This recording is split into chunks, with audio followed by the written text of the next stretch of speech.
Hey everyone, welcome to Tough Bumps, episode 30. My name is Matt Connerton, and of course, Eric Pilcher, my partner in crime in this endeavor, is here as well. Hello, Eric. Yes, hello. And wow, episode 30, can you believe it? It is, of course, for those enjoying the program live, it is a Sunday, February 2026, one day after the 2026 Royal Rumble.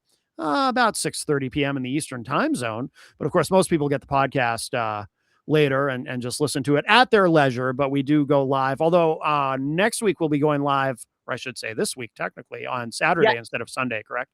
yes. Um, Due to the Super Bowl, we will be going Saturday. Okay, fair enough. Yeah, so and it is just Eric and I. Conspicuous by his absence, of course, is the creator of Tough Bumps, Austin Hicks, the really the mastermind behind the whole thing. But he's not here with us this week. Yeah, the co-creator of Tough Oh, Bumps. I'm You sorry. he's sick this week. He Oh, messaged me he wasn't feeling well, so I hope he starts to feel well. But Matt, if you do mm, not stop this, calling him the creator, mhm. I will pull your immigration paperwork, and it better be in order. Because if it's not in order, you, bad things will happen. Bad I things, Matt. understand. I am an American citizen, but that doesn't mean I can't potentially be shot in the face. Certainly. Uh, no, it does not. No. And I will not tolerate this bigotry, even though you didn't say anything bigoted, and I sound like an idiot for calling you out for being bigoted. Uh huh. Uh huh. Bigotry, I tell you. I Bigotry. apologize for my bigotry. Yeah, yes. I once said I on will, you better hope your immigration paperwork is in order. my real last name is Martinez. I don't know if you knew that. Oh, well, I converted to Irish. even double whammy. Mm-hmm. You're Mm-hmm. could be IRA. Could be. You Could be. know. Well, I'm very alarmed. But I take comfort in this. Guess who's with us? Easy G in the chat room. Easy G in Yes, the house. ECG. Easy G is here. Very nice to see you, Yes. Eric. You know, we should find a way to play his theme music when he Oh joins yeah. us. That's a good idea. Yeah, I'll have to get that for next week. For those who don't know what Eric is referring to, Eric Pilcher, Eric Gagnon, also known as EZG, used to be a very frequent contributor on not only on my program but on several of the programs on WMNH 95.3 FM where I do my radio show, and he had his own theme music and everything. The EZG persona. As it were, he had a couple of different versions of his theme music over the years, but I still have all of that, obviously. So could certainly Yeah, do that. yeah. Uh yeah, we should when he joins the chat room just do a shortened version of it. Yes. I think that's a wonderful idea. Let's see. So obviously the main event this week will be the Royal Rumble because that just happened. But we do have another Well, no, story to discuss. the main event this week is Unsung Heroes, Matt. Oh, I'm Unsung sorry. Stars. I'm confused. Yes, unsung heroes. I apologize. I'm all oh boy, I have not been sleeping well. Um That was me last week. Hence why we didn't yeah. have snow. So you're tougher than I. You just truck through, and I'm like, no, I'm out. I have some help. I get my I'll show you. So for those watching online, so this is a big gulp from 7-Eleven, but here's what I do. I have my special drink. It is a Diet Pepsi with 2 of those caffeine shots that are supposed to go in your coffee. I put them in my big gulp, and that is what keeps me alive. Have you considered every day I only drink 3 types of energy drinks. Mm-hmm. Celsius, Mm-hmm. Alani, or Ghost. Every morning I have one of those. The only one of the three that I'm even aware of is Celsius, but you're now the second person in the past few days to mention Celsius to me. So that may be the universe is telling me to try it. Is it? Celsius is amazing. Retro vibe tastes just like orange sherbet. Oh, see, I don't know if I'd like that though. Are there more than one flavors? I don't Oh think I yeah, would like. there's like over 100 flavors of Celsius. Okay, because I don't think I would like something that tastes like orange They have sherbet. like they even have fizz-free options. Really? Yeah, I might have to try it. It would probably be a lot healthier than what I'm doing now. Yeah. You know, it's my one vice. You know, I don't drink, I don't smoke, I Well, don't do any drugs. But I drink soda too. Like right yeah, now, I am addicted to the Mountain Dew Cabo Citrus Zero Sugar. okay. I love the Cabo Citrus. Didn't know that was a thing. And I love Mr. Pibb Zero. Ah, Mr. Pibbs. They call me Mr. Pibbs. I'm mixing. Oh wow! I don't know if references. you can make that joke on starting on February 1st. Oh. Yeah, Oh. that might be. Shit. Yeah, that might you might lose your immigration papers. You kidding? If I make an off-color joke, I'd probably be recruited for ICE. Offer me that sweet $100,000 bonus. Katie Miller might accuse you of writing things in chalk in front of her home. That's true. I'd like to wear my Fuck Ice shirt on the show, but I can't. But there's no way. The way I have everything set up, you can't even. You can always wear it on this show. You can display it behind you. I should actually. I should. Yeah, I would not be opposed to it. And it would make some people mad, but fuck them. I don't. Yeah, like look, if you're gonna defend obvious unqualified military group, fuck you. Like it's up there with saying, oh, the Epstein files have nothing in them. Yes, except black marks where everything has been redacted. Yes. Oh, they've all been released. Really? I wore a black t-shirt to bed last night. I called it my Epstein Files shirt. Mm-hmm. Yeah. Give me a damn break. I know. Oh, the times we live in.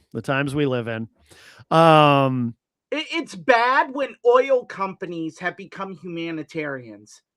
Like, what part of the fucking Twilight Zone is this? That we're like, man, Exxon Valdez cares about the people. We have members of our government acting like remedial conquistadors on Venezuela. Mm-hmm. Yeah. It's a very, very interesting time to. Oh my goodness. To be alive. Very, very interesting. Daily Show should not be a source of news. And it is. It is. That's the shocking thing. You know how many people tell me that's where they get their news? And I'm like, oh, it's been that way for a long time. Yeah. No, it's more now than ever. Yeah. Oh, like, of course. Because now I'm sick and tired of Democrat or Republican. I'm over it. They both suck. Both suck equally. You both are horrendous. I disagree with the equal, but I take your point. Yeah, like there's someone I know who will always argue, oh, when Bill Clinton was in the Epstein report, Democrats said nothing. They don't have to. If you're in the Epstein report, you're wrong. You're wrong. Yeah, exactly. Being wrong doesn't have a political party. Right. What's so hard to comprehend about that? Yeah. Well, most people can only argue. It's so hard to grasp that Bill Clinton's wrong because he's in the Epstein report. Donald Trump is wrong because he's in the Epstein report. I don't care. Right.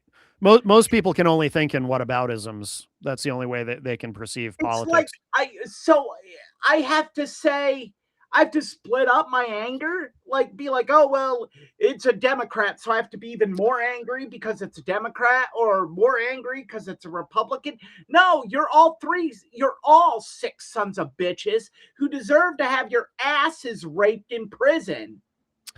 Yeah, I mean, I'm not generally a proponent of ass rape of any kind, but I will say that I'm also not a proponent of anyone having sex with children, regardless of political Maybe party. I took it a bit far there, but nonetheless, like, Yeah, I mean, ass rape is, that's there's a there's Fourth a lie. Amendment issue there. Yeah. I would say. Ass Yeah. rape is not okay. You deserve to Yeah. have your ass whooped in prison then. Yeah, ass whooped is fine. I'm going to draw the line at ass rape. For me personally, I mean, I'm not telling you what to think. I mean, look, we can infer that that's what will happen to them in prison, because if you Yes. are a child diddler, that is what happens. Yes.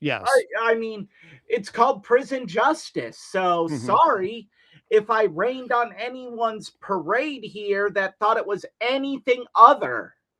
Right. Yeah. If you do harm children and you're convicted, there's a good chance you're in for a good old fashioned ass raping. That is true. Yeah. That Yeah. is true. Yeah. And guards probably aren't going to be too keen on stopping it.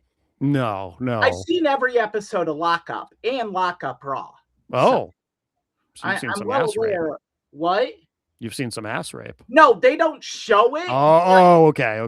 It was on. It was a part of Dateline did a series of them where they went into the world's most notorious prisons, and guys were like, "Yeah, if you put a child diddler on my unit, I'm gonna get him."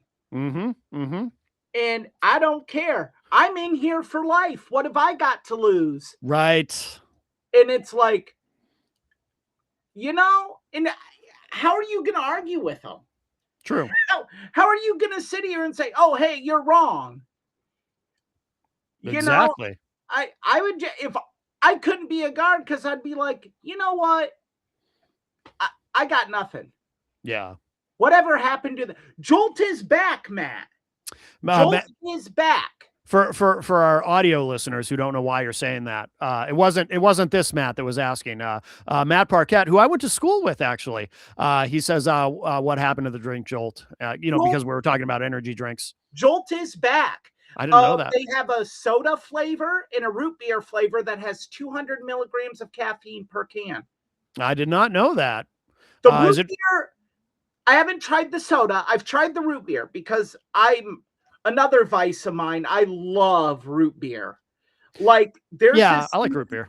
There is this new root beer called 1919, and they make a 0 sugar version, and it's $21 for a 12-pack.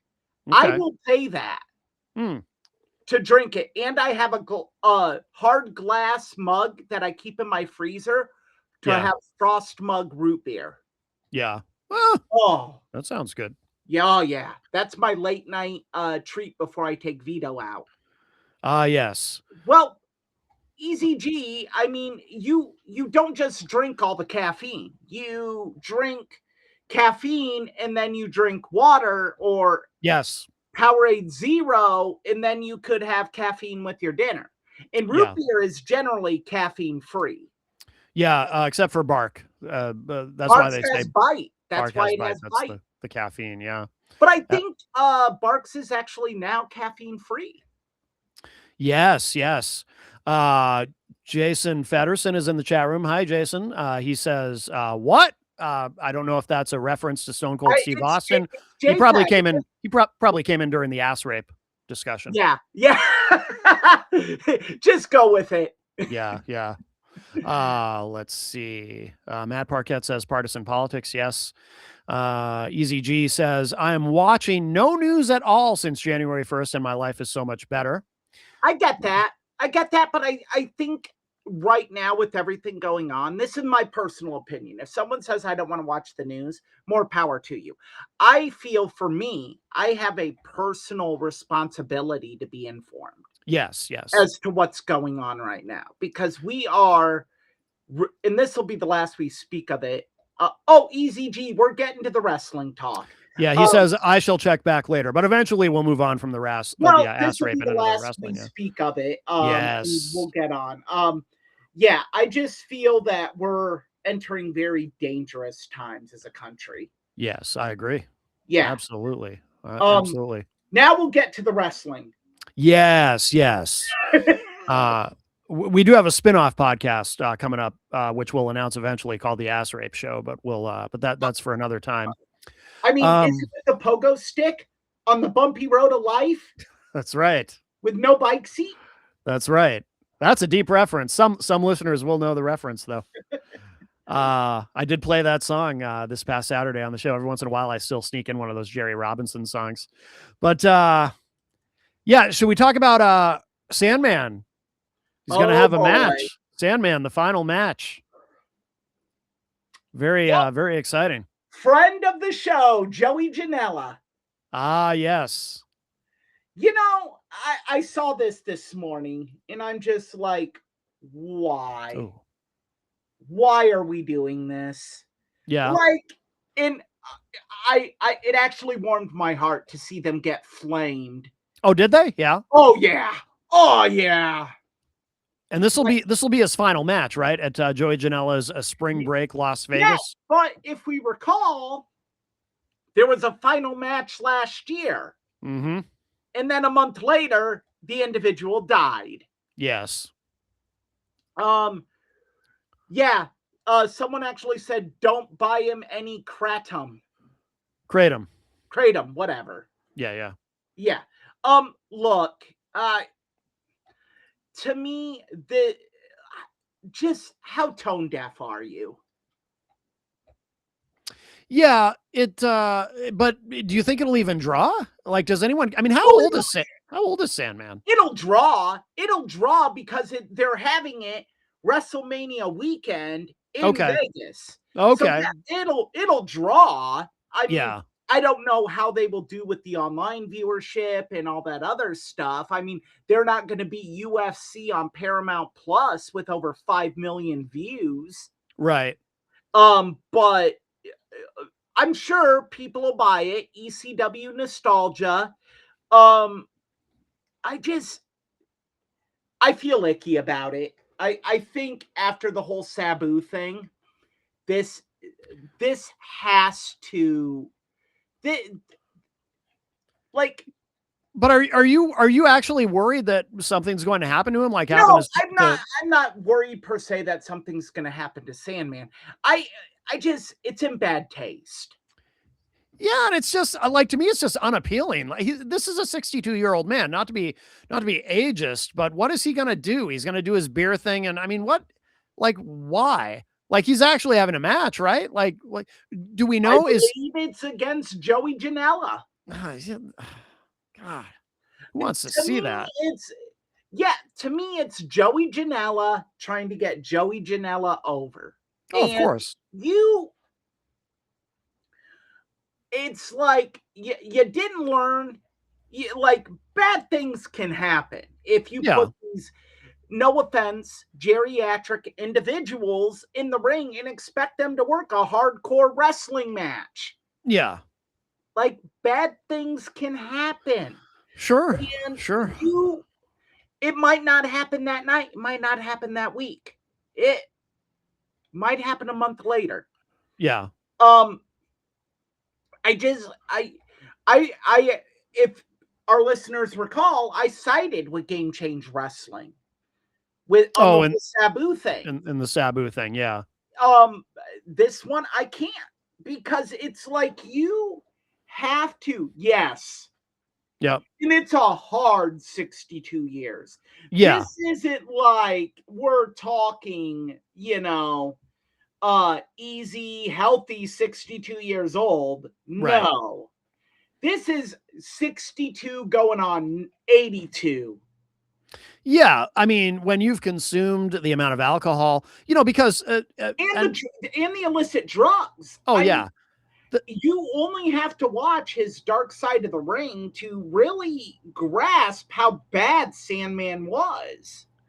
The thing that I don't think a lot of people realize too is, you actually have two ages. You've got I can never say it, your chronological age, your literal age. Yes. And then you've got your biological age, and you can be either younger or older biologically than your chronological age. So if you know someone who's very healthy and looks young for their age, it's probably because their biological age is somewhat lower than their chronological age. But in the case of someone like Sandman, who you mentioned the illicit drugs and all the alcohol, yeah, his biological age, he probably is 82. And the matches he's had, like, people are like, oh, in ECW, they were blow-offs. No, that was every night. Yeah. That was every night in ECW. This Yeah. wasn't, oh, a big blow-off to a feud. No, this was a Tuesday night at the bingo hall. Right. So now, has he done any matches recently, or is he just not getting that back? I know of. Okay. I was curious if you knew anything about his mobility or how which I would imagine is not very good. I mean, you get a little creaky too at 62, I think. He didn't look like he was moving well when he was walking around on the B-roll footage on his dark side of the ring. Okay. I mean, look, I don't know. I have a bad feeling about this, and I think it's in poor taste. Yeah. And I don't think anything's going to happen to him, because what are the odds? I mean, after what were the odds anything was going to happen to Sandman? No, but you mean Sabu? Sabu? But what I'm saying is like the odds statistically of, so something happened to Sabu, and then the next time Janela does something similar, something happens to this guy too. You know what I mean? That the odds of that seem low odds, to me. yeah, they got to be astronomical. Yeah. So yeah. Yeah. And Sandman's an adult. If he's he can make his choices, and if he thinks he's up for it, he thinks he's up for it, or he just wants the money. Maybe he doesn't think he's up for it, but he just wants the payday. And I don't know. Payday can't be that good. Maybe he needs the money. Maybe he's just desperate. Game Change does well, but yeah, maybe after this match, Matt, it will be time for adult diapers. Yeah.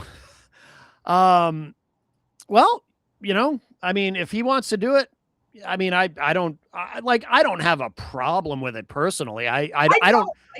The problem isn't with him having this final match. Yeah. The problem isn't even him doing it with Game Change Wrestling. It's the tone deafness of Joey Janela and Game Change Wrestling. Like, you did this. You can't tell me that there are organizations beating down the door to have the Sandman's final match in 2026. You can't tell me that this is a hot button issue here.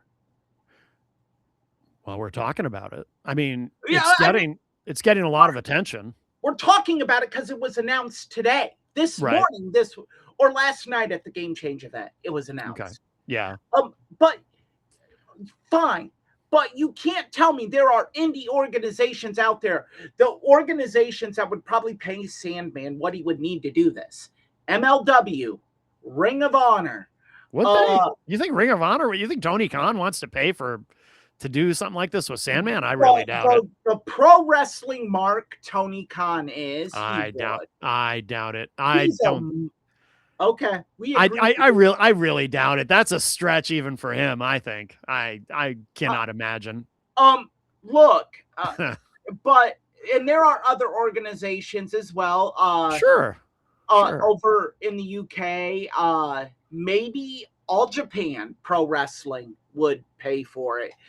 I am saying there is very minimal wrestling groups that would pay for this.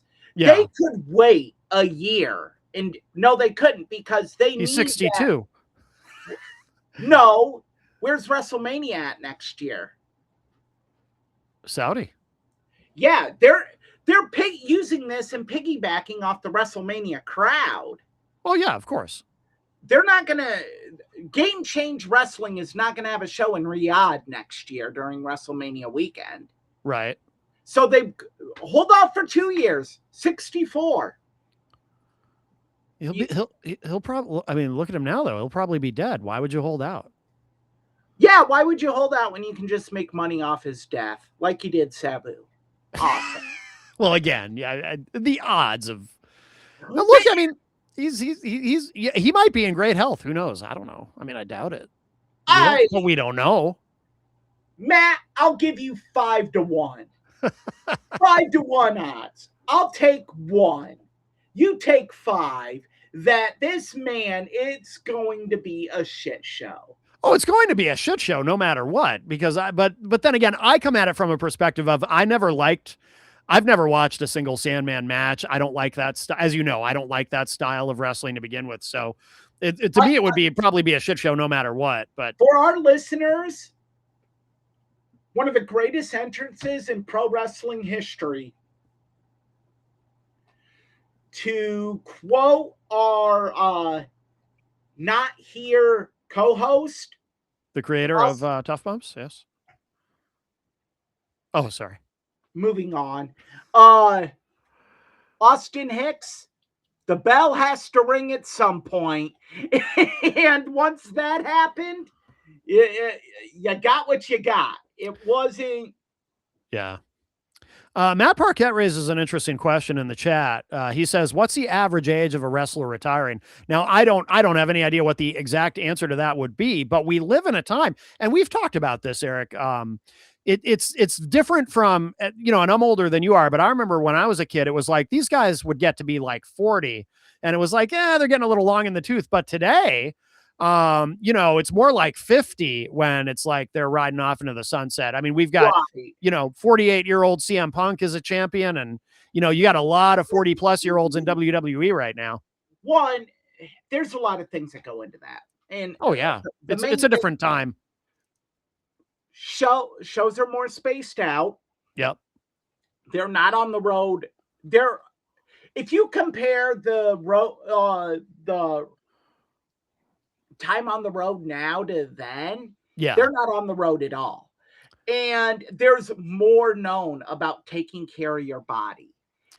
Yeah. Well, also the culture is different too, though. And some of the old timers even kind of complained about it a little bit. But like in the 80s and the 90s during the Attitude Era and everything, I mean, they were living like rock stars. Now they're playing video games in the dressing room while they're, you know what I mean? So it's they're taking much better care of themselves now physically, and so they can get a lot more out of it. If you dislocated a shoulder, you didn't have a trainer on hand. You had the local veteran, and they're moving it around till it popped back into place.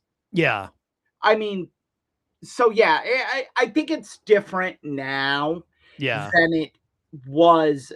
Way different now, obviously. Yeah. So I think now they can go. I mean, it's a lot like professional sports. You can't average out the age because it's player specific. Right. It depends how many major injuries have they had, how many major surgeries, what they do after the injuries. Did they loosen up? Did they on what they did, or did they keep doing what they were doing? Mm-hmm. Like I've heard people say, how has Ray been able to do it so long? Ray's adapted. Things he can't do, he just removes from his repertoire. He doesn't do them. Yeah, Rey Mysterio's what, 51, 52 maybe? Yeah. Just doesn't do them anymore. And if he does something and it doesn't work, he doesn't keep going back to the drawing board. It's, I can't do it.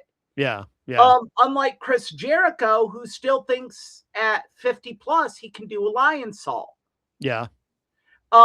So there has to be, you have to be incredibly self-aware and be committed to not just your craft, but be committed to making the product look good. Mm-hmm. Yeah, 100%. So yeah, I think that's a hard one to say. There's a lot of variables that go into it. Yeah, absolutely. Absolutely. Well, anything else to say about the Sandman? Mr. Sandman, bring me a dream. Make him the drunkest that I've ever seen. Oh, he's got to be to do this. Sorry for singing. No worries. It's not great. I know that. Dulcet tones, Matt. Thank you. Yeah.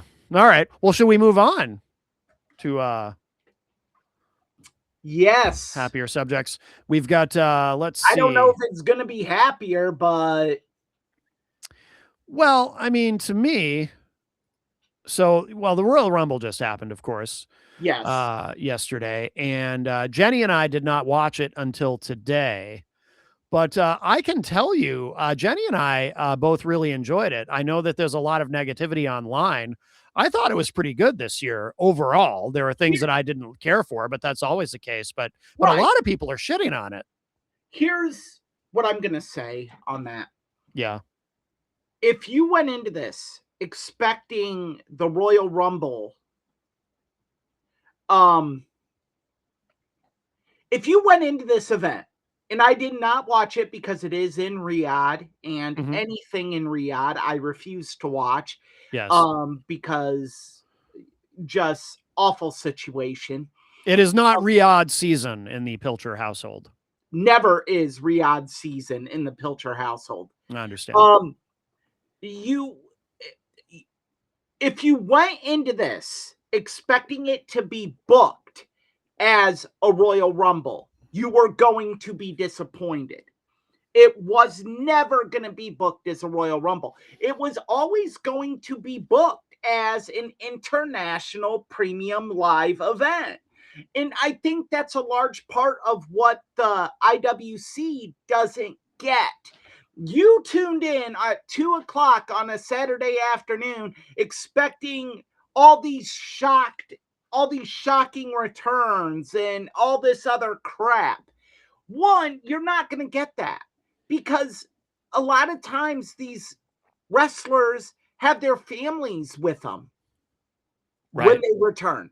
They're not going to fly their families 16 hours, 16 plus to Riyadh, Saudi Arabia. You know what's interesting, Eric, about you? You know what's interesting about you saying that? That never occurred to me.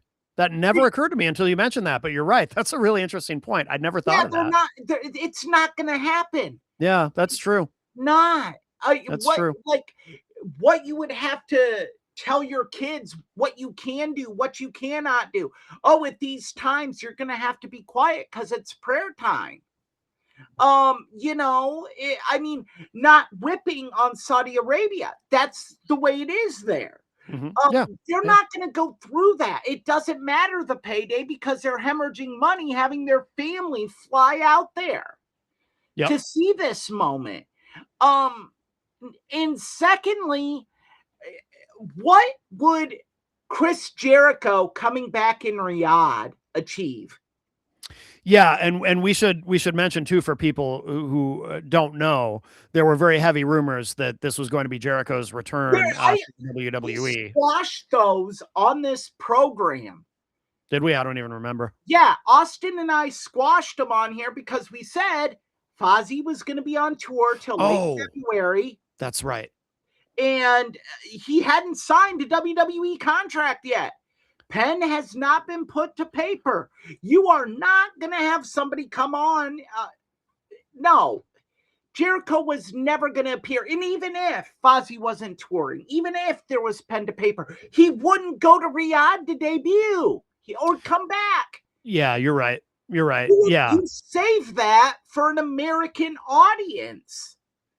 I mean, and yes, I do know Brie Bella returned. And yes, I know Royce Keys made his debut, formerly known as Powerhouse Hobbs.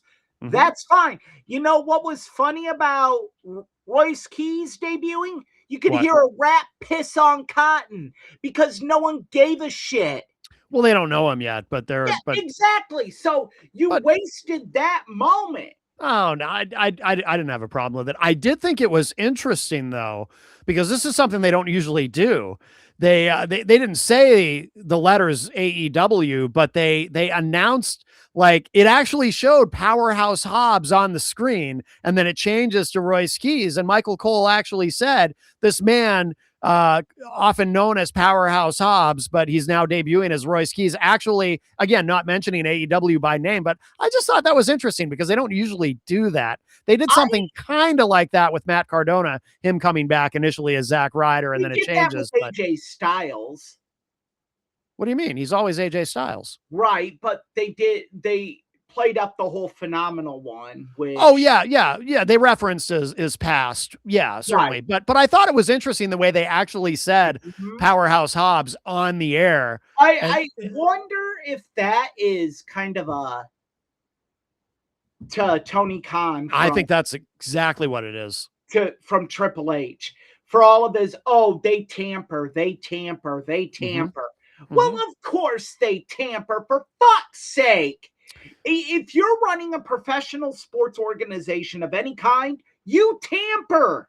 For people who don't know, Eric, we should clarify. So you're talking about contract tampering, Yes, where you do yeah. contract tampering.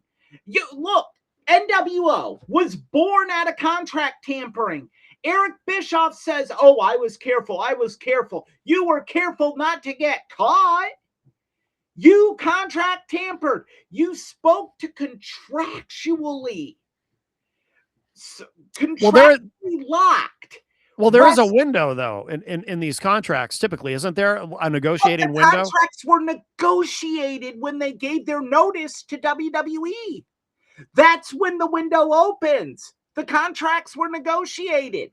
And I don't buy this whole bullshit that Kevin Nash and the late Scott Hall always said that, oh, any contract talk went through Diamond Dallas Page. No, it didn't. That is the biggest crock. If It is hard you to believe that, I have a bridge over dry land to sell you, because there is no way that Diamond Dallas Page, every bit of the contract negotiation went through him. For a company like Turner at that time, no way in hell. Yeah. Eric Bischoff met with them. Contract terms were discussed. That is contract tampering. My point is, it's happened. It always will happen. It's always going to happen. Vern Gagne offered Iron Sheik $500,000 to break Hulk Hogan's leg. That's contract tampering. Well, you know my theory too about CM Punk when he was still under contract with AEW, but he went backstage at a WWE show. Oh, I guarantee you it was talked about then. Yeah, and then Vince got wind of it and said, "Get him out of here," because Vince doesn't want to get sued. But he had but we do know CM Punk had a conversation with Triple H, and they both said, "No, it was a quick hi, hey, how you doing?" But no, it was not. I really believe I really believe this in my soul that when the two of them met for that brief moment, Triple H probably said something like, "Hey, it'd be interesting to have you back here," and CM Punk probably said something like, "Yeah, you know, if I ever get out of that AEW contract, that's exactly how it happened." Yeah, I believe that. If you ever get out of it, I believe that. Wink, wink. Yep, get out of it. I believe it. Get out of it. Let me know. Yep. Sure as shit. Sure would be nice if you could get out of that contract. Right as rain. Here we go. I'll just start a fight with Jack Perry. Yeah.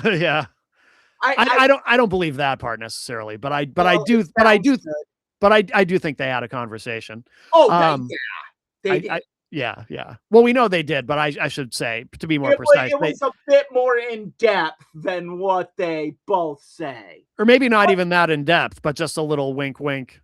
Nudge, nudge. Yeah. Hey, yeah. You know. I think that happened. But no, but I didn't have any problem with the Powerhouse Hobbs debut because if the audience doesn't know him anyway, then how is it a waste? In America, they would have known him. No, that's true. Yeah, you're right. You're right about that. That's true. So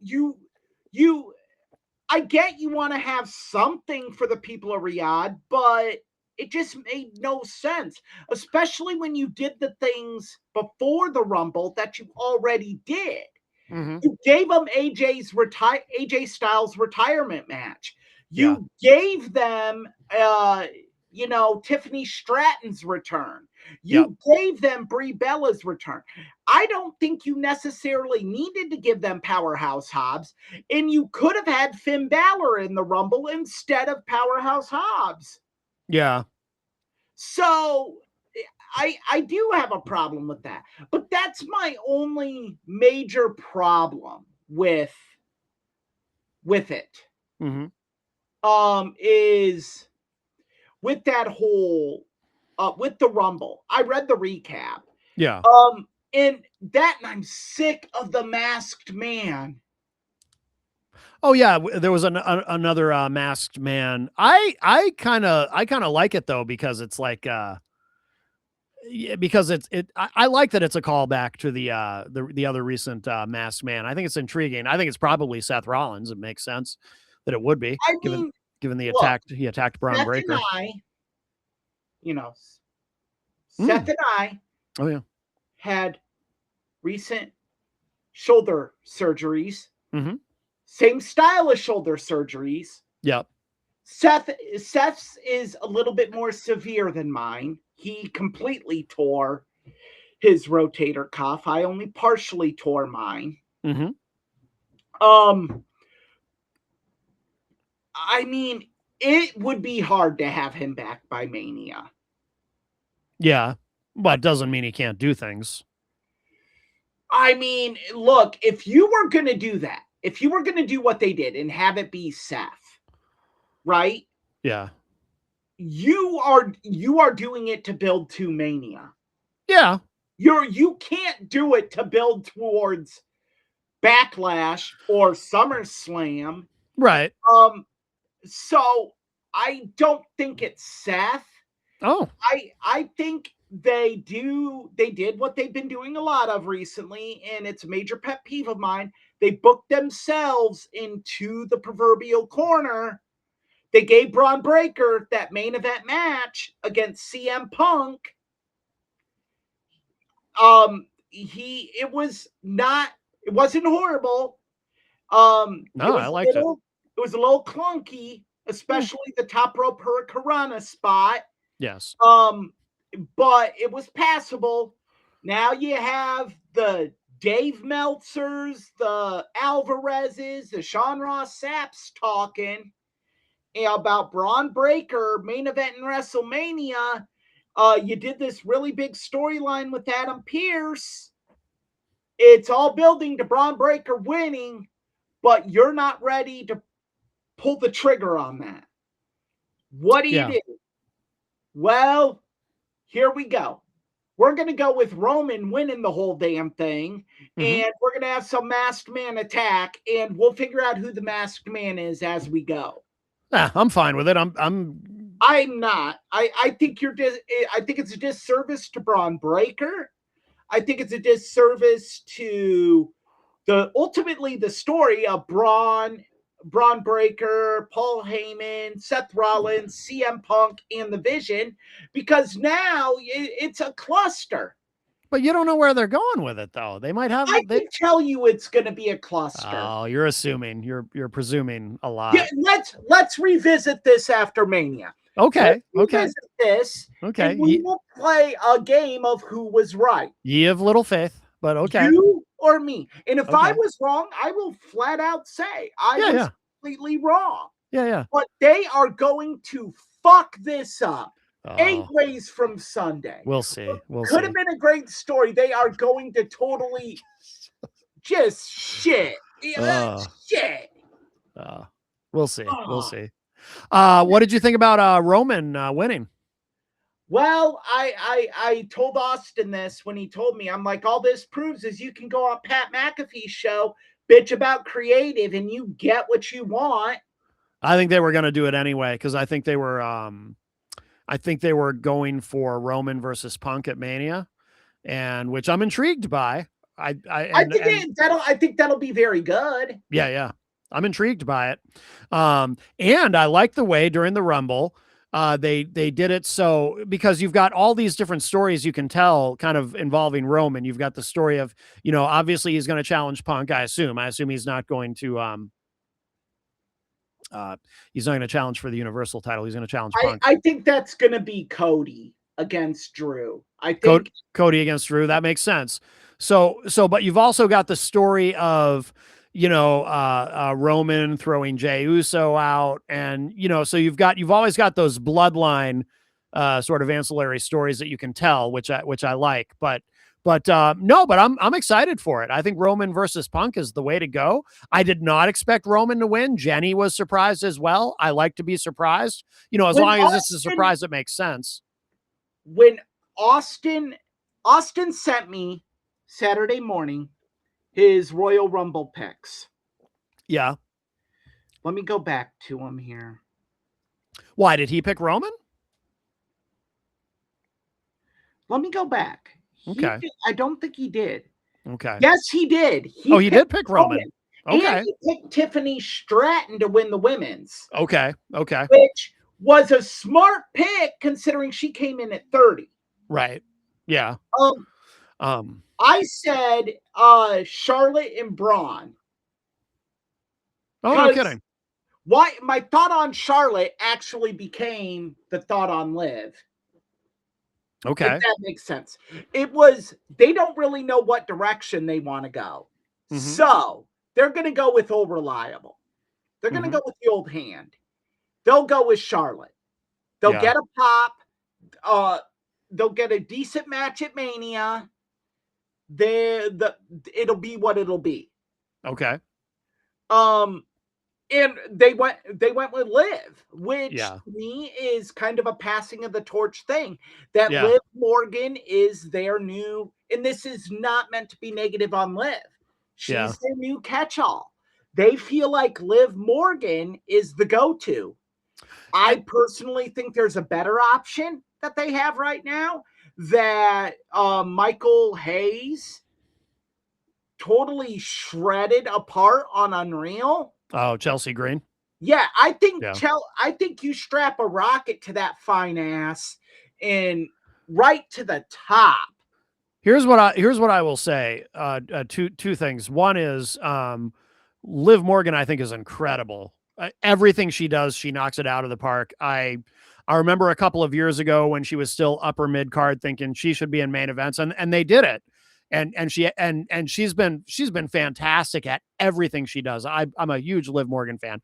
As far as Chelsea Green, though, I agree with you. They see Chelsea Green clearly as upper mid card, and that's kind of her ceiling, I guess, maybe because she does a lot of comedy. I think Chelsea Green, I agree with what you said. Strap a rocket to her. She should be in main events, because just like Liv Morgan, and maybe she will get there, because Liv Morgan was stuck in the upper mid card for years. Just like Liv Morgan, everything they give Chelsea Green to do, she knocks it out of the park.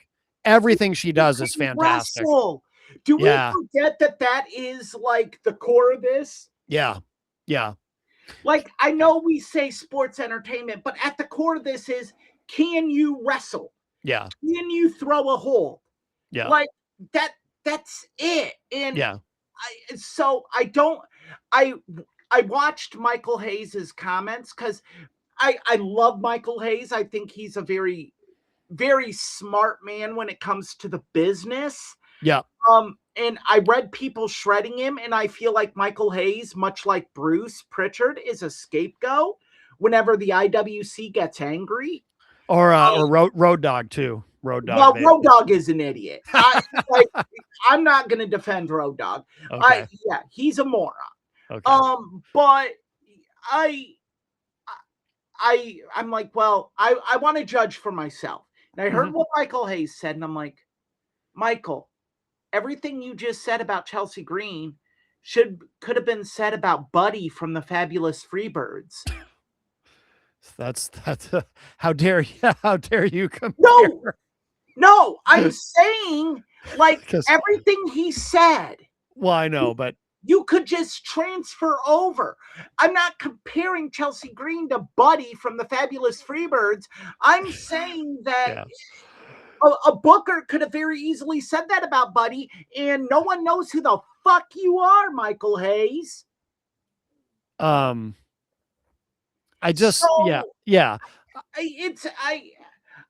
think hopefully it's inevitable that Chelsea Green winds up in main events. I think with the way WWE is structured right now, hard work eventually pays off. Yeah, I agree. And she's a hard worker. I think the eventuality is, yes, hard work gets you what you want eventually.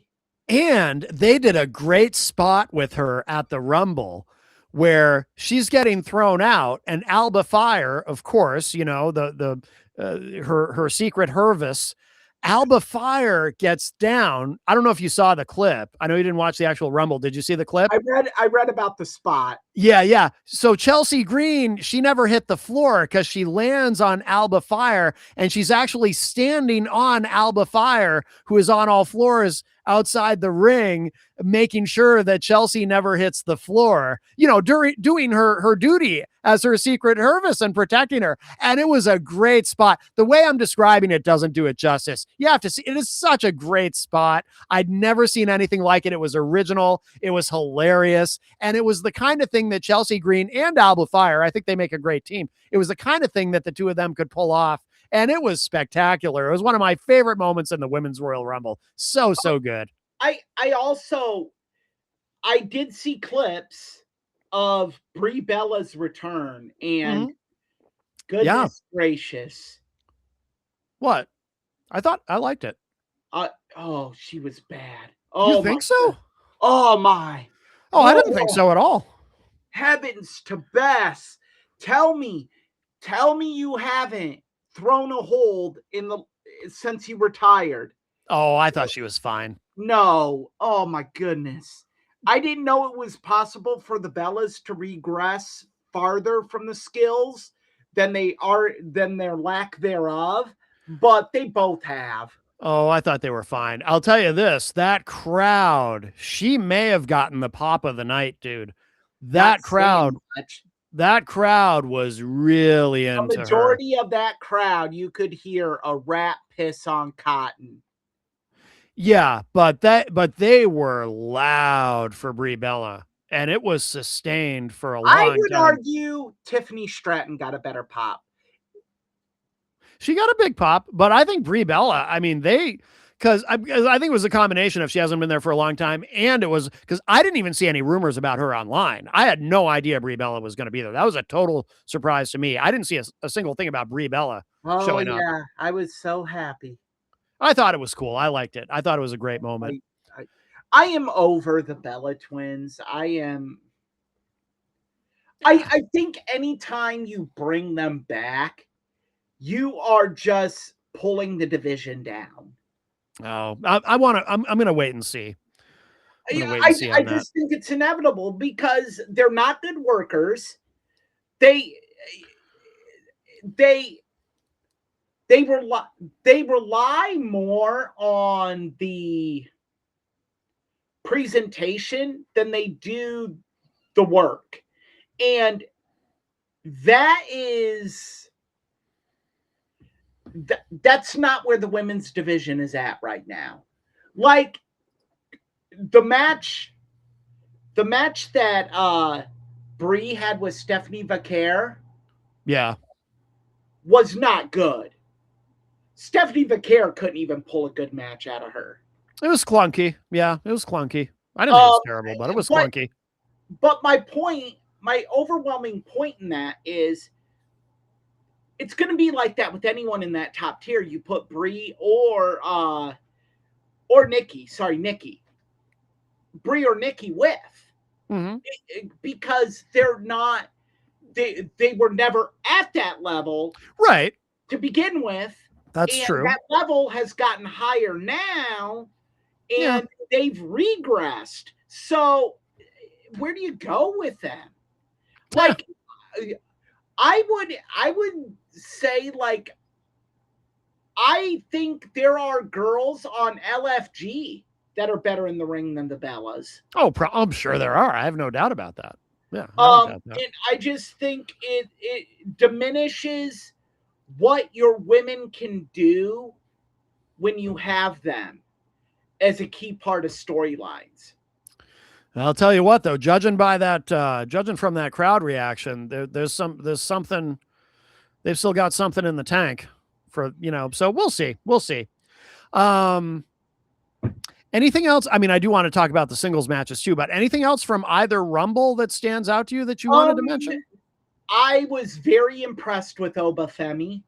I think I would love I can't believe I'm saying this in 2026. I would love a Brock Lesnar Obafemi match. Well, it's at coming. Mania. Yeah, It's probably coming because they set it up. They set it up I during the should Rumble. say it doesn't matter whether I want it or not. It's Right. happening. It's coming. Yeah.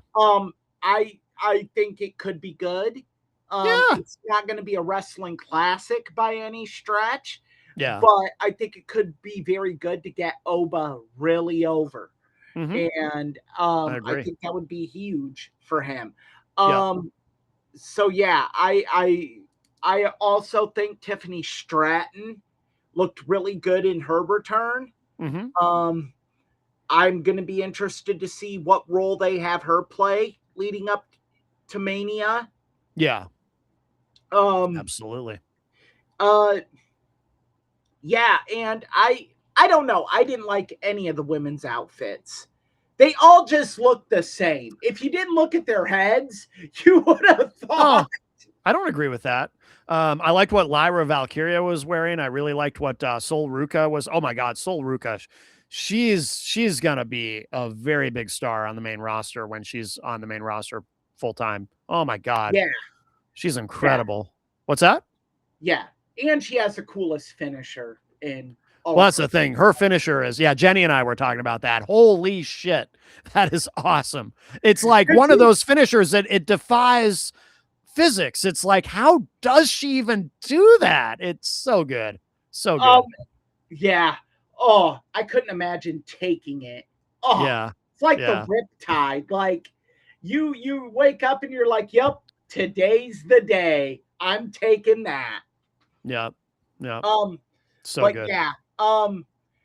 Yeah, I also loved that they really started the cracks in the Judgment Day Mm-hmm. Yep. with Yep. I Liv like that. eliminating Raquel. That was Yep. brilliant. And that death stare.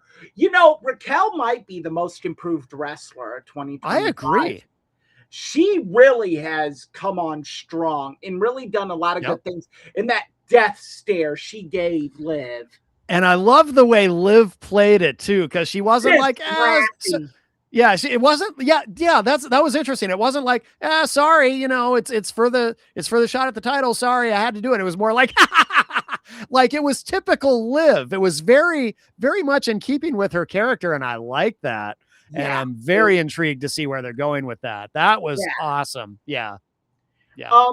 Yeah. So no, I didn't hate the Rumble. I didn't even, from what I read, I didn't hate the event. Yeah. I don't think it's the shit show everyone's making it out to be. No, I'm actually surprised at how negative a lot of people are being And online like about it, but I thought it was good. And I stand behind why I think it's getting a negative review. You went into it expecting a Royal Rumble event. You should have went into it expecting a bigger crown jewel. Yeah, I don't know. I think it was still very much a Royal Rumble event. I disagree with you there. I don't. It did.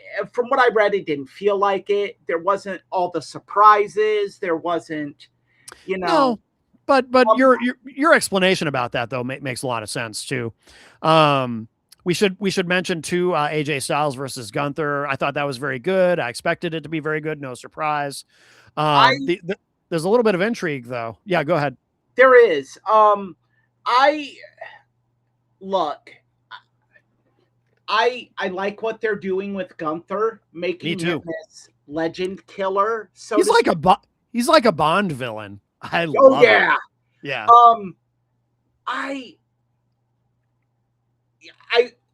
I think I'm gonna go 80-20. AJ's done. And let's throw out the contract. We should explain to people though before we go any further, Eric, for anyone who doesn't know, who didn't see it, the reason there's exactly what happened that's got people wondering a little bit. He, after the match, he gets up, he's kind of, he's a little emotional and whatever. He goes to take off his gloves, like he's going to leave his gloves in the ring. And then at the last second, he decides to leave them on and he does some more posing and everything. And he left his gloves on. He never did take them off. And he goes and he walks back up the ramp and he's kind of, he's kind of sad and whatever. So he's acting like that really was it. That was his last match. But the one little seed of doubt is he never went through with taking his gloves off. So that's got that's where that 20% I think comes from for a lot of people. It's like, well, wait a minute, what are they doing here? He never quite took the gloves off. What does that mean? Now, in today's pro wrestling world, this really doesn't matter. You can look back at the R-Truth situation. His contract is expired. He does. Oh, it is. Yes, he does not have a contract. Okay. Yesterday was his last contracted day with WWE. I didn't realize that. Okay. Yes. Now, if they were going to do something with him, I think they would have had him have a hand in Gunther getting eliminated from the Rumble. Oh, yeah. I think that would be the only logical thing for him to do is get Gunther and then have Gunther do the whole storyline like WCW did this. I know where you're going. With Hulk Hogan trying to get WCW to bring Ric Flair back. I know. So I remember, and I remember how much I hated that. Well, but keep in mind that it was a horrible idea because Hogan was a face, Flair is the heel. You have the face asking the company to bring back the bad guy. Yeah. Made no sense. With this, you would have the bad guy demanding the company bring back the face. Mm-hmm. In the face, AJ saying, no, I'm a man of my word. I'm not coming back. Then you could have Gunther be an even bigger monster heel because there is so many things you could have him do. Remember when Samoa Joe taunted AJ's wife? Mm-hmm. You could do vignettes like that where Gunther goes to AJ's kid's school and taunts his kids and says things like, you know, your father's a coward and all this other stuff. There is so many great things you could do that would just, Gunther would be the biggest heel we've seen in a long, long time. Mm-hmm. Yeah. There is so many great things you could do with that. Yeah. And then you have Gunther at Mania. And if you want to turn him face, you could, because you could turn him by having AJ beat him. Right. Like, do the Bret Hart spot. Gunther has him in the sleeper hold. AJ's fighting it.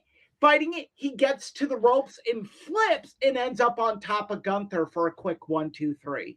Yeah. Part of me has always been a little bit intrigued by the idea of a Gunther babyface run, but then part of me is like, oh, but he's so good as a heel. It wouldn't last. I don't think it would go over well. But I think if you ultimately, that would be one way to do it. And then you have Gunther say, you've earned my respect.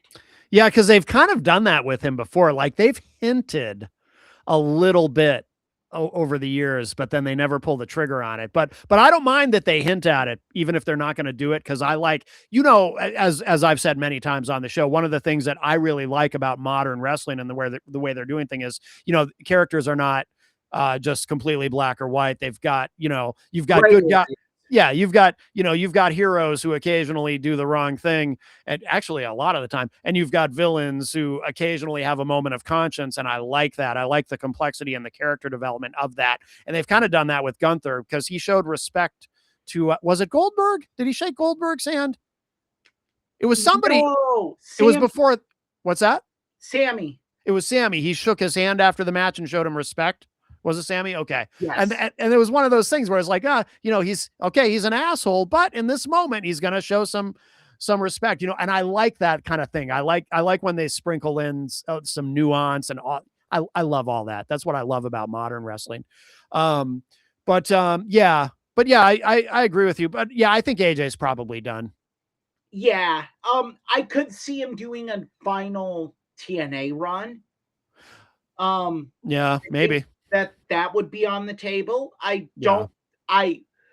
would say with 95% certainty, there is not an AEW run that comes out of this. I agree. Yeah, there's no way. There's no way. I don't think I think there would just be a lot of AJ Styles fan booking that would Mhm. happen. It'd Mhm. be a series of like really bad one-shot matches Yeah. that have no build, and it would just be a waste. Yeah. No, I agree And with you. who needs that? I agree with you. The other singles match too that we had was, of course, Drew McIntyre defending the undisputed title against Sami Zayn. Sami Zayn, of course, getting a huge pop because he's Muslim and always very, very popular in Saudi Arabia, but losing for the first time in Saudi Arabia to Drew McIntyre, which I figured. I mean, that one was fairly predictable. Obviously, they're not going to take the title off of Drew so soon. Nor And should they. No, no, nor should they. I Easy agree. G said, I hope they keep it on Drew. I hope they keep it on Drew till SummerSlam. Yeah, I wouldn't mind that. I see no reason to remove this title from him. Yeah. Well, Drew McIntyre, I mean, he's another guy who is just such a fantastic heel. Oh my God, he's so good. He is probably the most MJF-esque heel WWE has, because he plays it off even to the public. Yes, he does. Because there was a fan video yesterday of someone asking him, who do you hate more, Cody or CM Punk? And he goes, I don't hate Cody. Cody just doesn't do things the right way and with honor. He goes, I hate Punk because he's a prick. Yeah. Oh, excuse me. Yeah, no, he's excellent. He's an excellent heel. Yeah. Yeah. Look, I would like to see Sammy get a run, but it's kind of LA Knight syndrome. At this point, does it happen? Does it ever happen? It may not. And by the way, Sami Zayn, I was surprised. I looked it up out of curiosity. I didn't realize how old he is. Sami Zayn is 43 years old. And I was like, oh my God, he's older than I thought. Yep. Yeah. So he's in that zone where if it hasn't happened by now, yeah, he is kind of in that LA. Well, he's almost as old as LA Knight. He is in that. Oh, wait, no, actually, I think he's, how old is LA Knight might be 40. Actually, he might be older than LA Knight. But anyway, they're both early 40s. But yeah, I think it may just never happen. And it's not ever happening for LA Knight, clearly. Yeah. I mean, every opportunity they've had to do it, they've screwed the boots. And look, did he? And another thing from Unreal came from LA Knight where he blew the spot. Yeah. And people are like, oh, that's so unfair. No, it's not. You can't blow those spots. Yeah. You can't. If you want to be a main event guy, you got to deliver in those moments. Mm-hmm. And LA Knight did not do it. Yeah. And I think what was said to Abyss, who was the agent for the match, Chris Park. Yep. Yeah, when Triple H said can't hold their fucking hand and do the spot for them. And besides, you'd look terrible in his trunks. Yeah. Which was a great line. to me, Triple H was basically, that was the death sentence for LA Knight to me. Yeah. You can't blow that spot. Yeah, that was an important spot. Yeah. Yeah.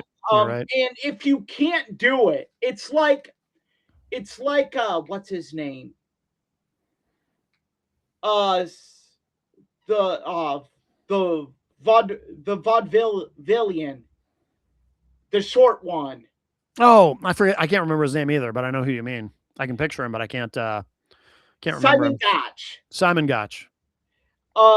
When he's talking about the spot with Enzo they had on the pay-per-view where he threw him and Enzo's head hit the bottom rope. Yeah. And he knocked himself clean out. And he's like, all day I went to Enzo. Hey, we'll cut the spot. Don't worry about it. We'll try something else. Oh, no, bro. I can do it. Yeah. You can't say you can do it and wing it when you get out there. Right. Either you can do it or you can't. Yeah. And I don't know. I think I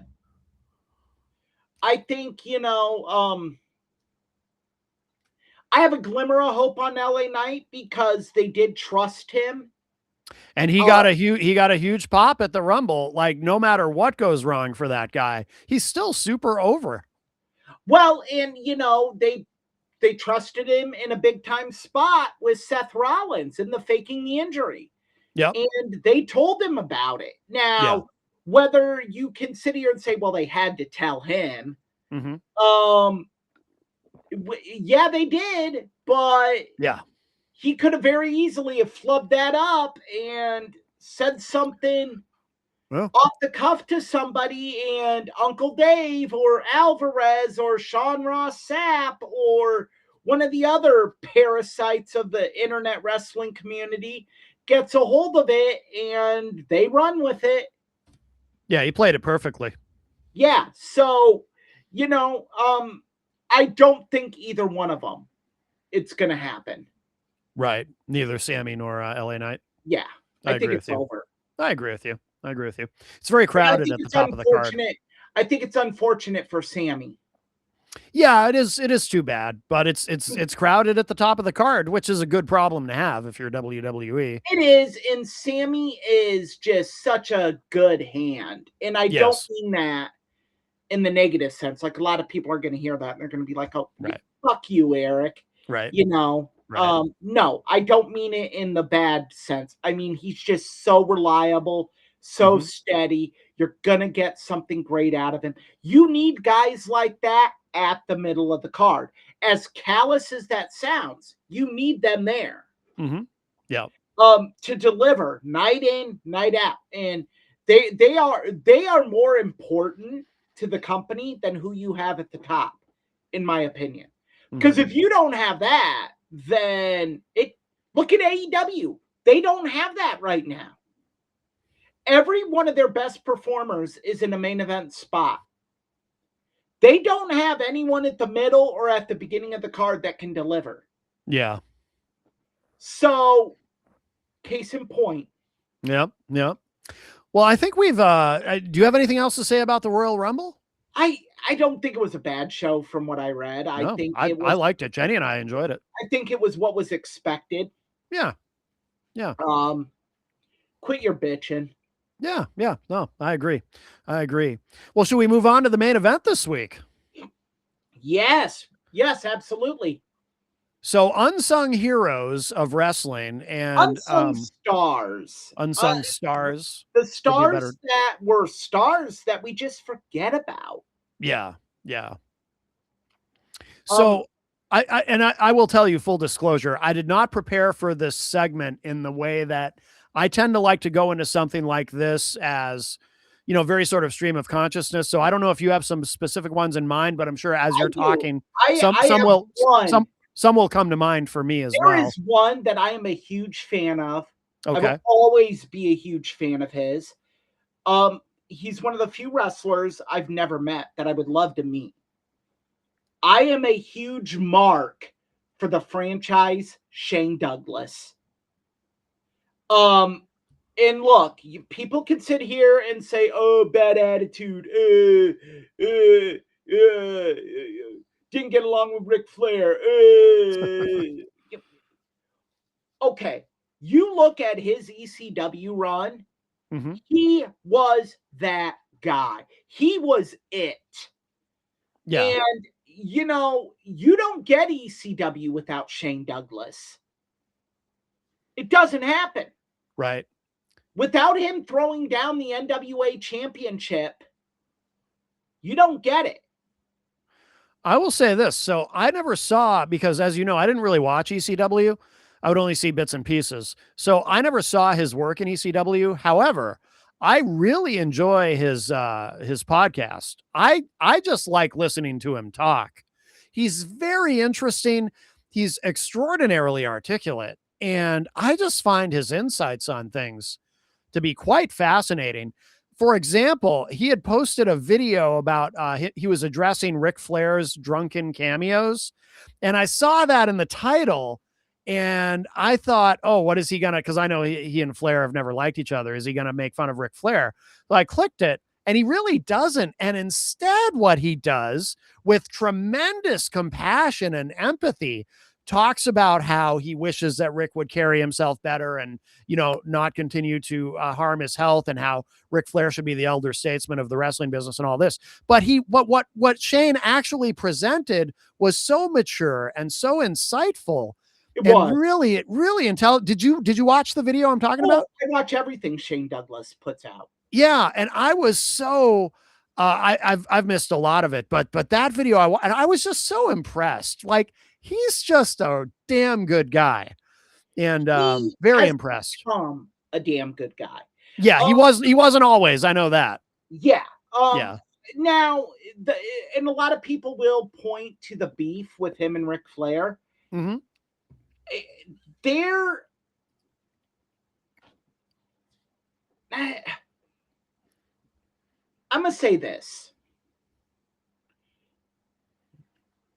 I believe it stems from when Shane Douglas threw down the NWA championship Mm-hmm. and actually said Ric Flair's name, and they can kiss my ass. Yeah. I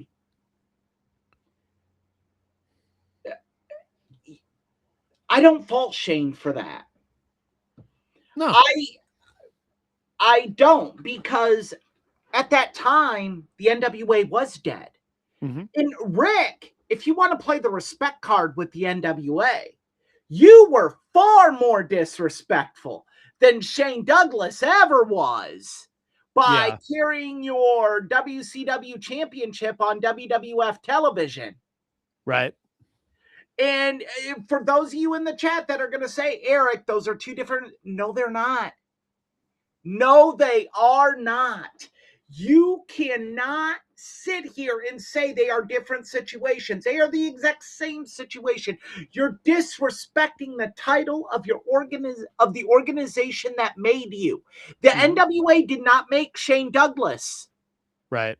Shane Douglas won that title that night. Yeah. And you have to understand the backstage politics that were at play when he did that.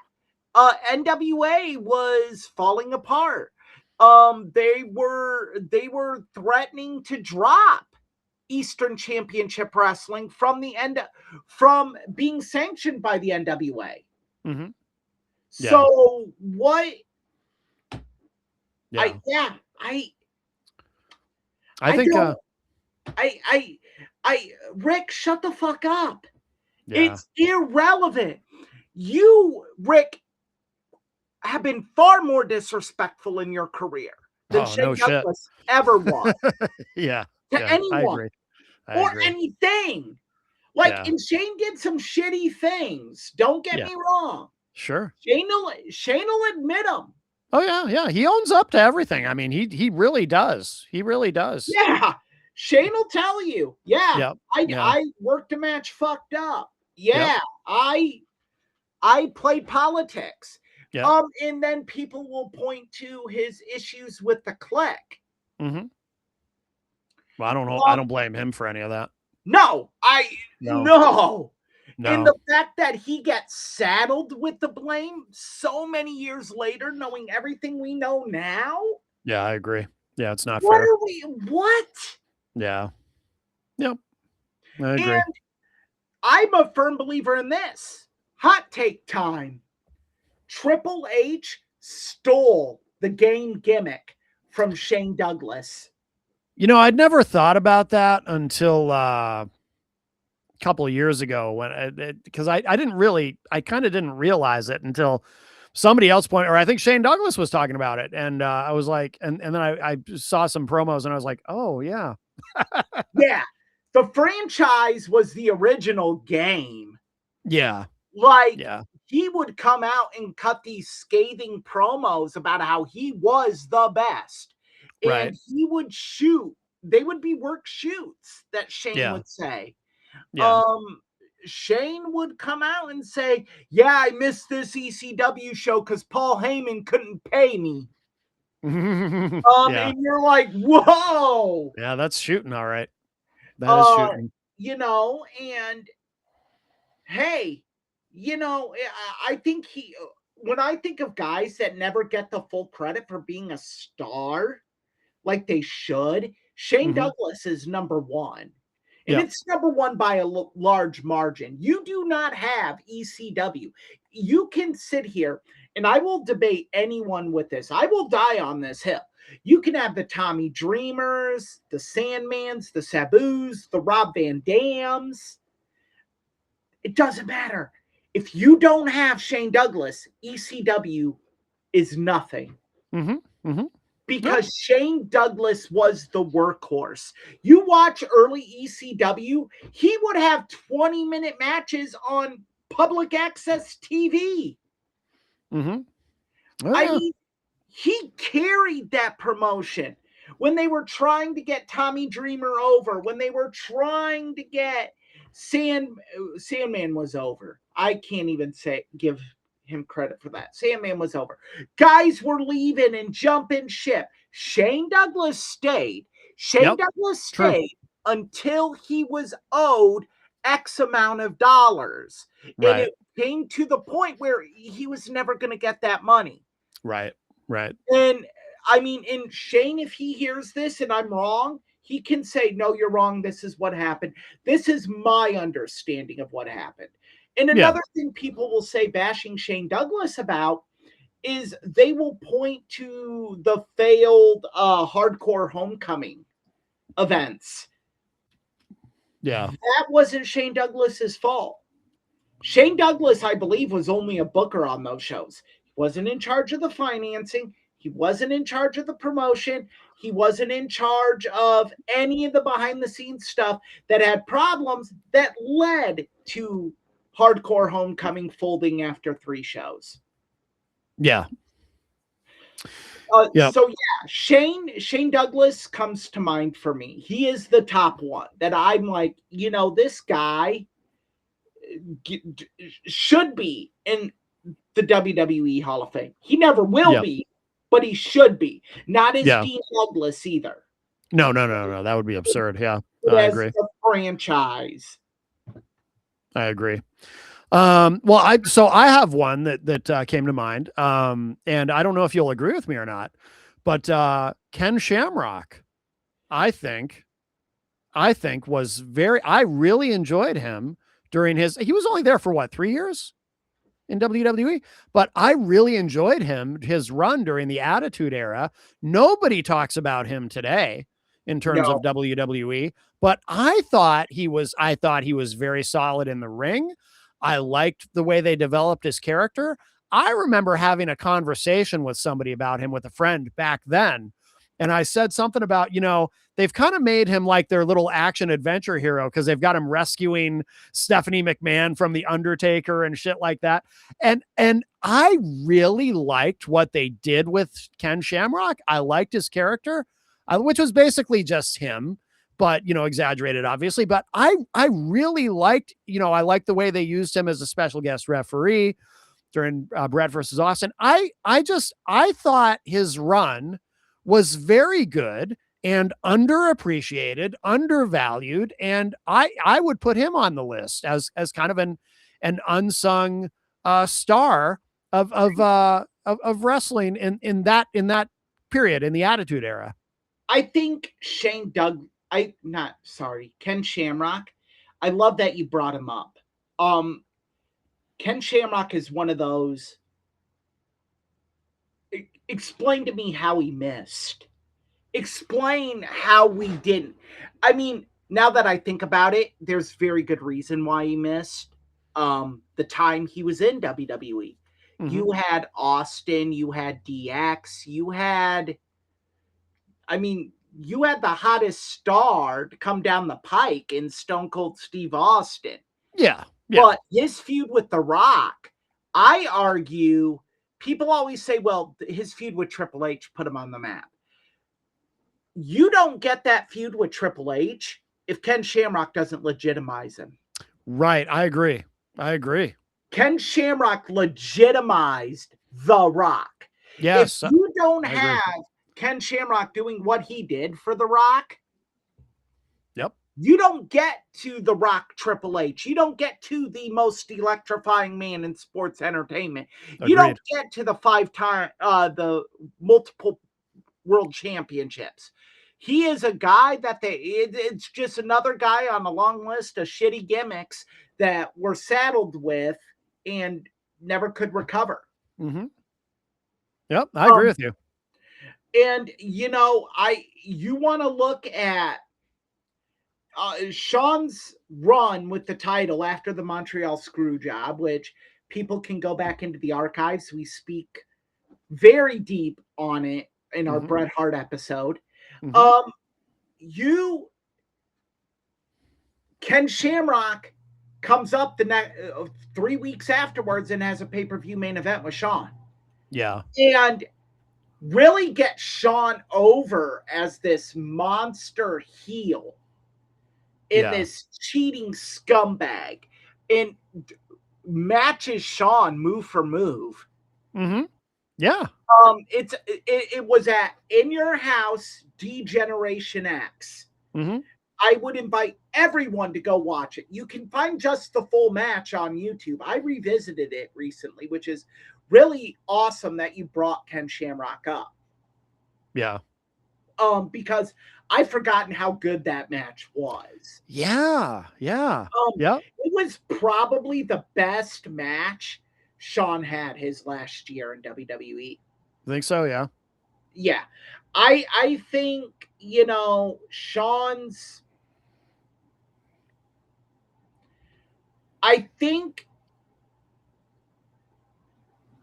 the last great match Sean had before the Shamrock match was his Mind Games match against Mick Foley. Yeah. I think that was just so good. And then you had Survivor Series with Sid, which that was just an overbooked mess.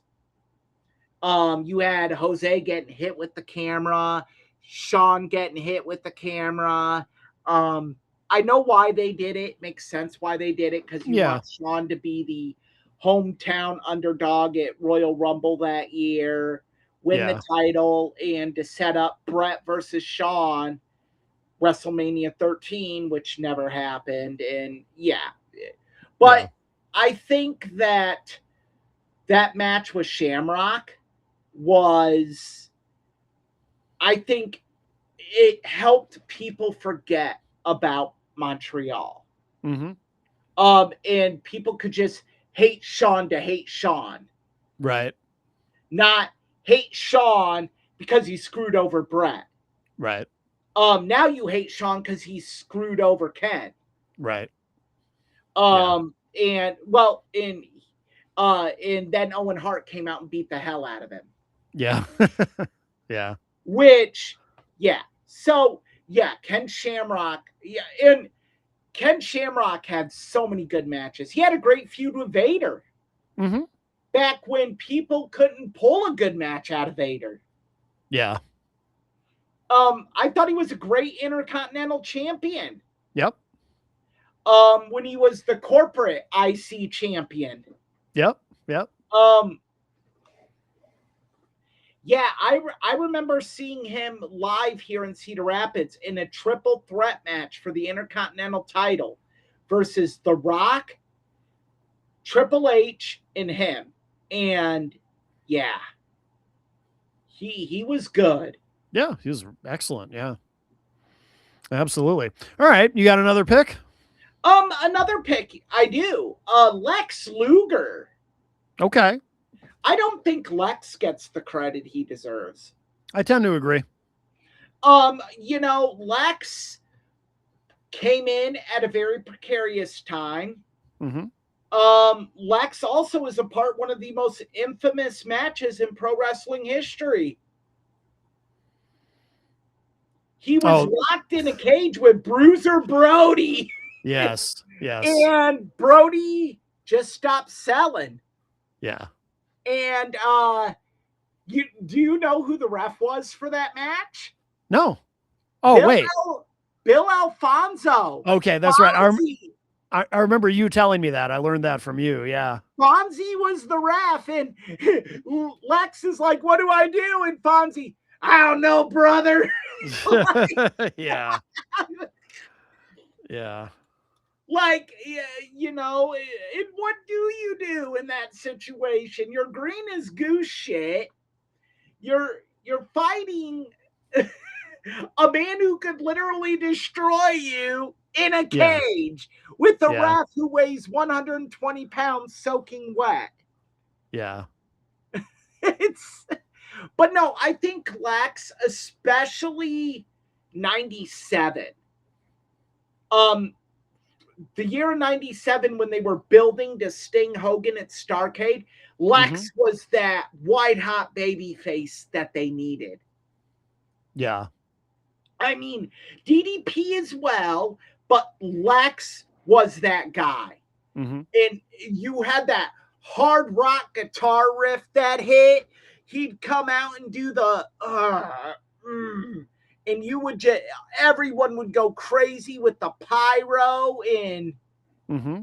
and every Monday night he would be against some jobber and just squash him in 5 with the rack. Yeah. And people popped. Yeah. Yep. Absolutely.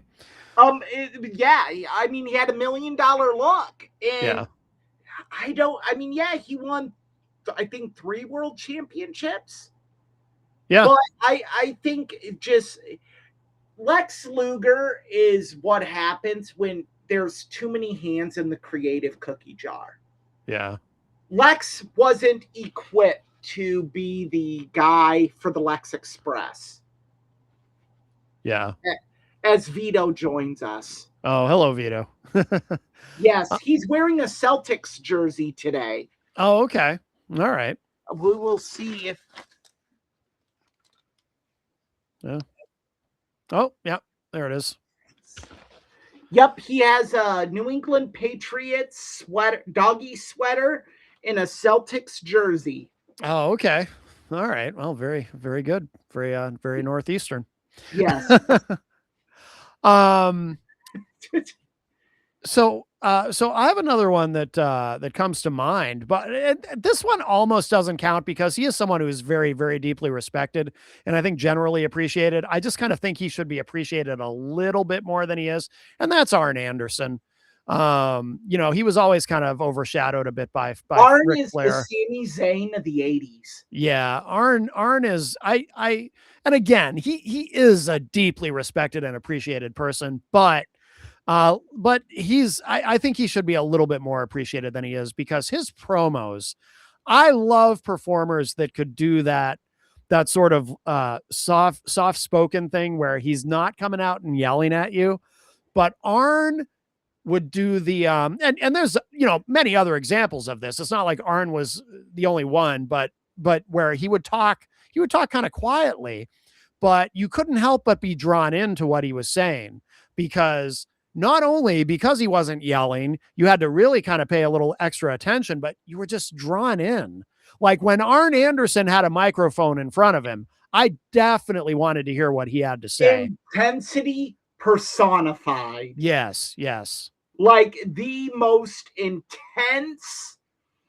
Like Ken Shamrock was intense, but there's Arn Anderson, and Arn just could say the simplest things and get you psyched up for a match.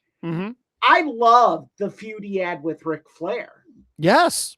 That led to Brian Pillman joining the Horsemen and them all screwing over Sting. Yep. Yeah. But that was great the night he beat Ric Flair. And at Fall Brawl War Games, and just how you cheer, how it was finally okay to cheer for Arn Anderson. Yeah, yeah. And then a month later, screw you. Yeah. Nah, it was all a ruse. Yeah. Arn, yeah. I 1,000,000% agree with you, Matt. Arn Anderson deserves a lot more respect than he gets. People, I think, lump him in as Ric Flair's lackey. Well, that's what I mean. Yeah, because he was always kind of overshadowed by Flair in a sense. But you look at the tag titles he won: United States Championship, TV Championships. Yep. I mean, the guy could work, and yeah, and that promo, my spot. Yes, yes. You want, yeah, he sold that. Great stuff. Yeah. Everything. Arn, Yeah. Arn's one of those guys. Everything he did was great. yeah. I don't think you will. I think second best DDT in the business. Yes. Oh, yeah. And the best spine buster. Absolutely. When he hit Taker with that spine buster at WrestleMania That was X7, perfect. perfect. No, was it X7? No, it was 18. I can never remember. It was 18. 17 was Triple H and Taker. Okay. But yeah, so good. Yeah. Oh, like if there was a guy that came up to me and asked me, what would you do? Like, if I want to learn a spine buster, I would say go get an 8-hour video cassette tape of Arn Anderson matches. Yeah. And pause it and just click pause for a frame by frame of how you do a spine buster. Yep. Yep. Because that's Arn. Arn just delivered that. Absolutely. I mean, and he could work a tag with anyone. Yeah. Yes. I mean, yes. He was tag team with Ole Anderson, tag team with Tully Blanchard, tag team with Nate. Larry Zbyszko. Tag team with Benoit. Yeah. I mean, and what makes a good tag team is you have to be able to mesh styles. Mm-hmm. Yeah. 100%. Do you have something you want to add? No. Vito? Yes, he wants attention. Ah, yes. Well, of course. Do you have another pick? Maybe we'll do a couple more. Trying to think if I do. Another one that I think doesn't get the credit he deserves is Curt Hennig. Yeah, I mean, he gets a lot of credit though. But he gets a lot of credit, but what I'm giving him credit for, he doesn't get credit for a lot. Okay. He carried the AWA. Yeah. He carried the AWA in the 80s, yeah, before he was in WWE, yeah, when he was AWA champion. Yep. And it was at a time that the AWA really didn't have much. They'd lost Hogan, they'd lost Okerlund, they'd lost Heenan. They had Nick Bockwinkel, who's great, but they needed a good baby face, and they had Curt Hennig. Yeah. So yeah. Yeah, no, he's a good pick. I have another one that we mentioned a moment ago, Larry Zbyszko, but for a specific reason. Larry Zbyszko, and we've talked about this before, obviously he had a great career in the ring, but he never gets mentioned when people talk about the great color commentators. Zbyszko's never in the conversation, and I don't know why, because he was there. Former wrestler. I know, but he was there during the NWO era doing color commentary on Nitro, and he was so fucking good. The fact that what Larry could do is take nuanced words and make them stick. Like little subtle things, like calling the New World Order the New World Odor. Yeah. And it got over. Yeah. And saying little things like that and doing the whole he came on air. It just was brilliant. I think Larry is one of those guys you could have an argument with. Was he better in the ring or better as a commentator? Yeah. And Larry was damn good in the ring. Yes, he was. You do not get in a feud with Bruno Sammartino, be the first guy to beat him in a decade, and not be good in the ring. Right. Yeah, absolutely, 100%. But he was a hell of a color commentator. He doesn't get the credit. He doesn't get the credit. No, and I think a little bit of it why is when you're splitting color commentary duties and the guy you're splitting it with is the greatest of all time, Bobby Heenan. Yeah. You get overlooked. Yeah, that's a really good point. I hadn't thought of it that way, but that is a very good point. For hour 1, hour 2, Bobby comes out. Yeah. So Larry's kind of he's kind of he's the opening act. in the Yeah. commentary booth. Yeah, that's a good point. I hadn't thought of it that way, but you're right. That's a very I good mean, point. it's unfortunate because it's unfair, but Yeah, yeah. that's a good point. I hadn't thought of that. I hadn't thought of that. I don't know if you have any others, or maybe we should. I I mean, it's been a long show. Yeah, I don't. I mean, Vito, you have anyone? I mean, it's a subject we can always come back to in the future. So Oh yeah, we could do yeah, many volumes, but Vito doesn't have anyone to add. no, okay. Vito's not a wrestling fan. Oh, gotcha. His favorite TV show is Perry Mason. Yeah, Because I watch the Me TV in my bedroom when I'm going to bed at night, yeah. and he falls asleep to Perry Mason. No, no kidding. And he'll fall asleep with his head on my hip Yeah. watching the TV. Oh I wow. don't know if it's because it's so soothing to hear Raymond Burr talk, That makes sense. That would explain it, I think. Yeah, that makes sense. but yeah, Very good. he's a handful. Yeah. He really has kept me on my toes. Yeah, no doubt, no doubt. Oh, he's very cute though. For those listening to the podcast version of the show, you got to check out the video and see Larry. Very, very cute dog. Yes, Vito rather. I'm sorry. I called him. I yes, just called him Larry. no, I'm still thinking about Larry Zabisco, or maybe I was thinking about Larry, CM Punk's dog that passed yeah. away. But no, Vito. Vito is very cute. Vito is very different than Rocky. Yeah. Rocky was always, if I can't get it in 10 minutes, I'm done. Mm-hmm. I'm not going to try anymore. It's not Yeah. worth it. Yeah. Vito, no. Vito is very tenacious, as you can tell. Yes. He is very determined, and he has no fear. We Yeah. encountered a gaggle of geese at the park by my apartment, and they started hissing at him. Oh my. He stood his ground and barked right back at him. Oh, no kidding.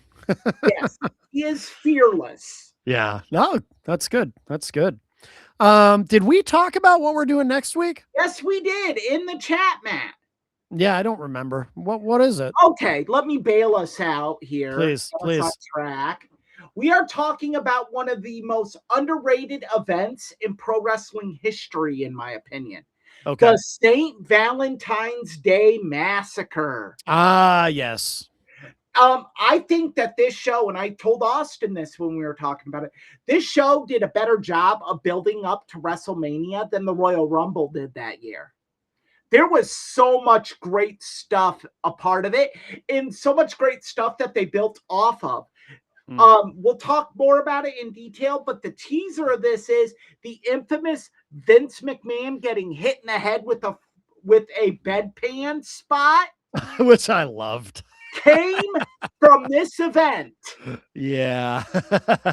It's such a great that moment. whole storyline started from this event. Yes. Yes. Did an awesome job of building up to WrestleMania, and it is an event that, we are 27 years later, and people don't give it the respect it deserves, and I think we should start. Yep. I know that's a wonderful idea. Austin will watch it this week. Okay. So you can watch it. It is on Netflix, I'm pretty sure. Okay, good. Yeah, excellent. As is the entire WWE live event library. Is it, but at this point, literally they've already got the whole thing up? That's incredible. Every live event, every premium live event is on Netflix. No shit. Every single one? Really? That's amazing. Okay. I didn't think it would happen so quickly that they'd be able to. I mean, you got to understand they're already all on servers. All you got to do is give Netflix the access to the servers to upload them. It's more of a problem for Netflix to program the screenshots and the. Yeah. All right, you need to go. You're getting way too wild. No, that's interesting to me though, because it seems like when it was on Peacock, it was like slow. You know what I mean? Like it took a while. Because they lost the servers from the network. Okay. So they were starting over. They effectively? literally had to start over. Okay, I didn't realize that. Oh, well, that makes sense. So they bought their own servers. So Okay. if this ever happened again, they would have them. Okay, that makes sense. That makes sense. Oh, okay. Well, good. All right. So Jenny and I'll have to watch that because I'm sure she hasn't seen it. Or I'm sure you can find it on Daily Motion, or our VPN goddess could help you. Well, yes, our beautiful VPN goddess, Jenny and I do use a VPN. You have not shown her in honor of our VPN goddess, Stephanie McMahon Helmsley Levesque. She brings us great joy and her wonderful VPN. Yeah. Well, we do love we love her. I mean, would this show even exist without her? We know it wouldn't exist without Austin. You need to stop with that. No, Austin was brought along for the ride. Oh, I'm sorry. I keep getting confused. No, this. Oh, all right. I'm going to get Owen Hart syndrome. Oh my goodness. I'm going to just end up inzaguriing Austin next week. Oh, wow. We might end up watching the Super Bowl together. I might just have to kick his head off. Well, that would be yikes. Okay. Well, very good. Kick your knee out from under your knee. No. Kick your leg out from under your leg. Get it right. That's why I kicked your leg out from under your leg. and as a tribute to WrestleMania 10, I got to have that little bit of spittle on the side of my mouth and just keep rambling about Cloud 9. Yeah. Oh, yeah. Great stuff. Great stuff. All right. I guess that's it. Episode 30 in the books. Tough bumps. Please like and subscribe if you get this content on YouTube. Will allow you to like and subscribe no matter who you are. That's right. No matter if you're a woman or not, we will allow you to like and subscribe. Oh yeah, apparently a certain someone doesn't want any women on his YouTube channel. What a I thought I was watching an old episode of Little Rascals with the He-Man Woman Haters Club. I know. Yeah. Oh, it's so. Matt, which little rascal do you think he is? Alfalfa or Spanky? Spanky. He's definitely Spanky. Sinner. Oh boy. Well, and of course, if you want to learn more about me, mattconnerton.com, and Eric, you want to mention Pilcher's Point? Pilcherspoint.com. You can find me on Instagram, TikTok, and X under Pilcher's Point, all one word, no apostrophe, and on Facebook at Eric Pilcher. And go Patriots next Sunday. Okay. As a resident of Southern New Hampshire, I should also say go Patriots. I don't follow the sports ball, but when the Patriots win, it makes people around me happy. So I like that. So go Pats. Vito will be in full support of the Patriots next Sunday. Very good. He will not be going to the Super Bowl party I'm going to. I understand. He will have a Super Bowl party in his kennel. Okay. Well, very good. All right. All right. On that note. All right. Thanks, Eric. Thanks, everybody. Bye, everyone. I'll catch y'all next week. Bye-bye. Yes.